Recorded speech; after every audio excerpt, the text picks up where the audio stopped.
Senamoya Bogino, merci beaucoup d'être avec nous aujourd'hui. Merci pour l'invitation. Vous êtes de retour, on peut dire ça comme ça? Oui, c'est devenu chez moi maintenant. Voilà, vous êtes architecte, chercheur en anthropologie et comme je l'ai dit en introduction, vous avez été primé en 2015 pour une imprimante 3D des déchets, pour recycler les déchets électroniques.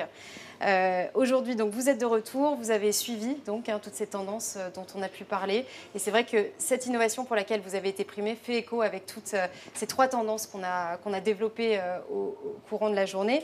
Il y avait donc, je le rappelle, Scientific Salvation, peut-être on peut le traduire par le salut de la science. Ensuite, Under the Influence, peut-être ces technologies qui essaient d'avoir un impact sur notre comportement, ou encore Ground Control, qui serait un peu une forme de technologie décentralisée. Toutes, en fait, ont un point commun. Elles permettent elles prennent en compte, en fait, comment dirais-je, la durabilité. La durabilité, c'est un très bon terme. Voilà. Quelle est votre réaction par rapport à ces trois tendances, justement? Alors, je vais les prendre une à une. Alors, le premier, c'est Scientific Salvation. Oui. Alors, c'est un peu à la science et en avant de l'ecclésiaste moderne. Et c'est normal dans une circonstance de pouvoir quasi démiurgique des technosciences qu'on veuille complètement s'en remettre aux technologies et à la science. Mais nous avons tiré des leçons de la crise actuelle. Une est que la science n'est pas épargnée par quelque chose que j'appelle la déréalisation du monde. Le fait qu'il y a un processus d'artificialisation de tout.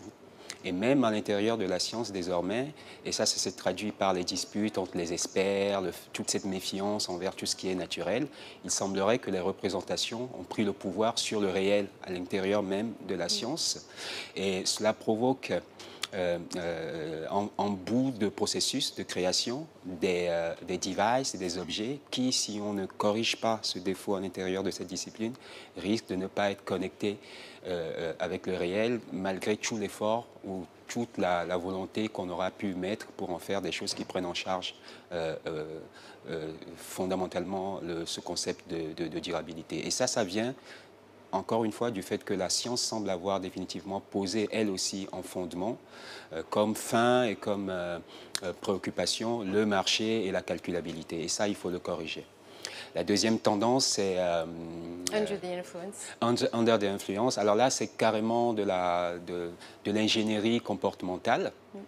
Où on transfère quelque chose qui est de la responsabilité de l'homme, ou la responsabilité tout court, à de la technologie. Et c'est la technologie qui nous fait faire l'économie de l'éducation, entendue comme quelque chose qui nous fait prendre conscience du tout, et donc mitige un peu le fait que l'éducation en tant que responsabilité n'est plus très efficace.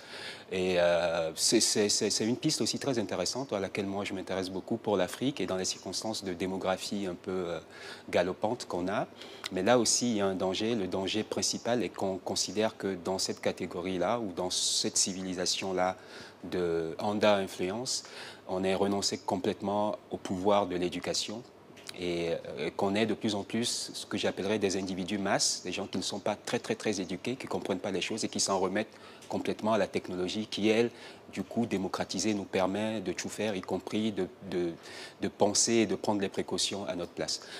Dernière tendance, Ground Control. Alors là, c'est celle qui me parle le plus et c'est celle que la crise actuelle a aussi le plus singulièrement montré, dont elle a montré l'importance.